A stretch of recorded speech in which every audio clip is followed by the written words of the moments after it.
গোকর্ণ পার্কটা কত সুন্দর, আমরা তাই দেখতে এসেছি।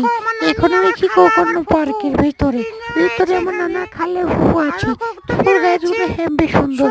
সবই তো মুখে বলা সম্ভব হচ্ছে না, তাই যেটুকু সম্ভাবনা হচ্ছে আমরা সেটুকু আপনাদেরকে শেয়ার করার জন্য। আরো প্রচুর রকমের জিনিস রয়েছে, কত কি দেখাবো, আরো দেখুন। সবকিছু তো দেখানো যাচ্ছে না, এখানে যা দেখা যাচ্ছে আপনারা চোখে দেখে নিন। কেউ জানা থাকলে কমেন্টে শেয়ার করে যাবেন, কমেন্টে জানিয়ে যাবেন। আরও প্রচুর রকমের জিনিস রয়েছে, এইটি তো সবাই চিনেন, আমি আর নতুন করে বলছি না। এইটাকে দেখেন, এইটাকেও নতুন করে বলার কিছু নেই। প্রচুর রকমের এই গোকর্ণ পার্কটা যে এত সুন্দর বানিয়েছে ওর মুখে বলা সম্ভব হচ্ছে না, এত কিছু রয়েছে। আরও প্রচুর রকমের জিনিস রয়েছে এখানে। উফ, বিনোদন দিচ্ছে একদম। সো আরো কত কি রয়েছে আবার দেখলেন।